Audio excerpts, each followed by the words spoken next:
Dan dengan rujukan di belakang tu pun ada. Sebenarnya kalau tengok sini pada muka surat 18 dan panjanglah juga. Situ sudah saya sebutkan mazhab Imam Bukhari dan perbandingannya dengan hak lain, hak mana hak molek, lebih sesuai dengan zaman sekarang ni. Di situ kita sudah jelaskan.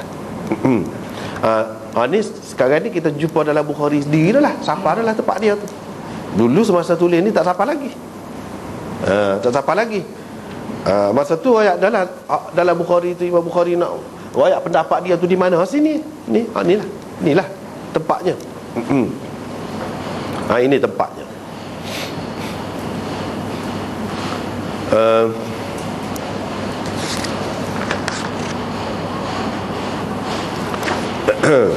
Kalau kita tengok nota sebelah tu 48, tujuan Imam Bukhari mengemukakan tajuk bab yang panjang di sini ialah untuk menyatakan pendirian beliau tentang perkara yang membatalkan wudu. Bagi beliau, wudu terbatal hanya kerana keluarnya sesuatu najis, maksudnya di sini tahi dan sebagainya, air kencing yang biasa daripada dua saluran keluar najis, iaitu kubul dan dubur secara normal. Dalam bab ini pendapat Bukhari lebih kurang sama dengan pendapat Malik dan Daud Zahiri. Lebih kurang sama, bukan sama 100%. Lebih kurang sama. Itu yang nota di sini secara ringkas betul lah tu.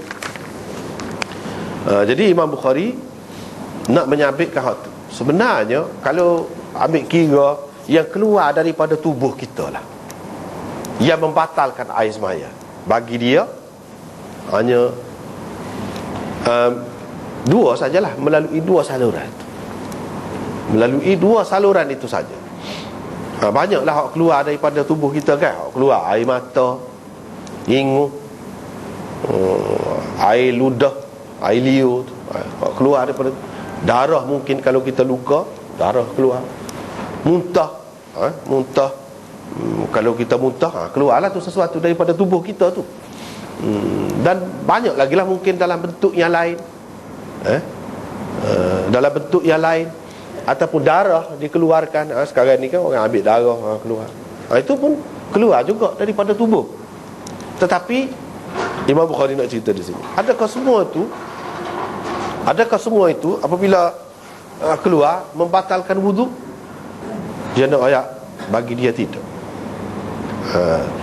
Walaupun orang lain berpendapat lagu lain macam-macam. Dalam masalah ni sebenarnya kita kena faham dulu pendapat masing-masing ulama, mana bagi hukum ataupun tempat punca jadi berbeza pendapat itu di kalangan ulama. Apa bendanya? Satu golongan berpendapat, iaitu yang diambil kira ialah najis yang keluar daripada tubuh itu.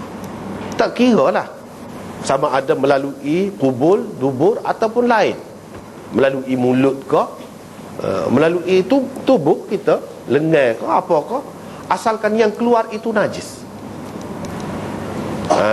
Yang dikiranya benda yang keluar tu, yang keluar tu, tak caralah saluran mana pun, melalui tempat mana pun, yang keluar tu najis. Maka kalau seseorang tu ada air semaya, batal air semaya. Itu satu pendapat. Ini pendapat Syafi'i, Imam Syafi'i. Mana kalau keluar asalkan najis, kalau tidak najis, air liur, air ludah, ingus, itu tidak najis, tidak batal lah air semaya. Tapi kalau najis, darah, kata dia. Kalau luka keluar darah. Kalau sikit benda tu tak kira lah.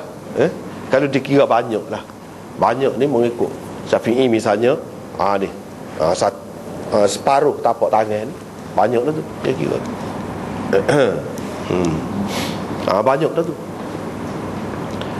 Kalau lagu tu batal air semaya. Sebab yang keluar tadi najis. Itu pegangan dia. Ada juga yang mengatakan kalau keluar daripada kubul dan dubur, lagilah. Lepas tu Imam Syafi'i juga berpendapat hak daripada kubul dan dubur ini, kalau keluar hak biasa ke, cara biasa ke, ataupun hak tidak biasa, cara tidak biasa.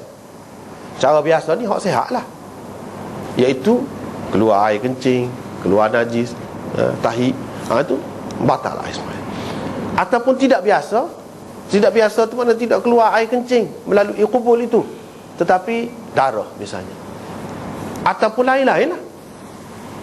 Hak tidak biasa, batu kau keluar, tubik batu, ulat kau, cacing kau, tak kira, asalkan keluar melalui saluran itu, dia kira batal air sembahyang. Itu pendapat Syafi'i. Imam Abu Hanifah dia kata lagu tu juga serupa juga, kalau keluar kubul dan dubur tu memang batal air sembahyang lah kiranya.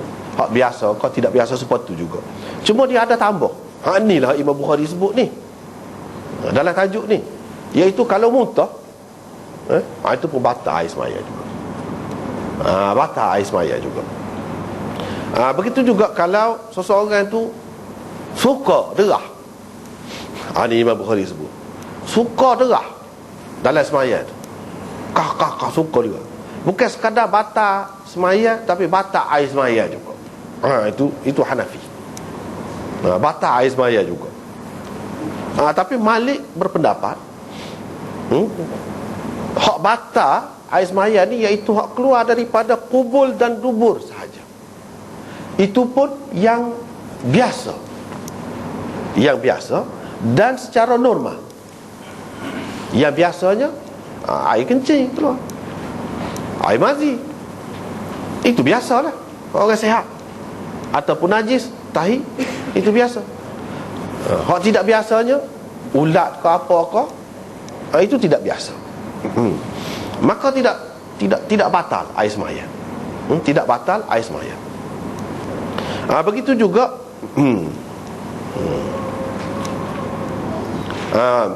kalau keluar tu tidak secara normal, mana dia sakit,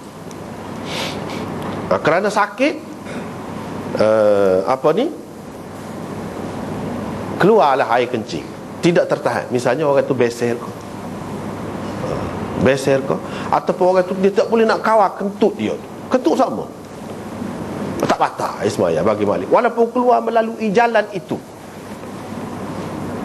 Walaupun keluar melalui kubul ataupun dubur, hak biasa keluar saja. Macam biasa, bukan tidak biasa. Kalau keluar batu ke, mah ke, gapo ke, dah, hak tu tak kira, tak batal.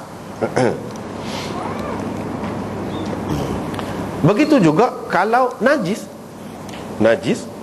ataupun air kencing tertudah dua tu, tetapi tidak keluar melalui dua jalan tadi, saluran biasa, kubul dan dubur, tak batal juga air sembahyang. Jadi kalau orang tebuk kan, buat air kencing ikut tiup dia tu, tidak mengikut saluran biasa, tak batal air sembahyang mengikut Malik. Begitu juga kalau di tebuk dan buang najis ikut saluran itu, ada beg dia, masuk kau itulah, tidak keluar mengikut saluran biasa, tidak batal air sembahyang. Itu juga pendapat Imam Bukhari. Itu dia.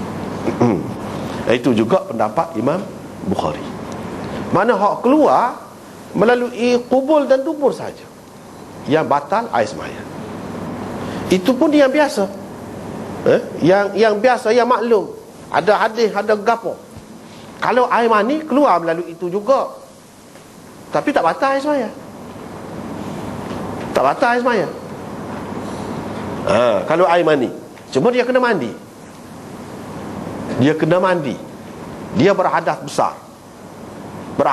Kena mandi. Dia mandi cukup dah, tak perlu ambil air sembahyang gapo. Kena mandilah. Bukan bermakna tidak batal air sembahyang tu dia boleh sembahyang tanpa mandi, tak boleh. Kena mandi.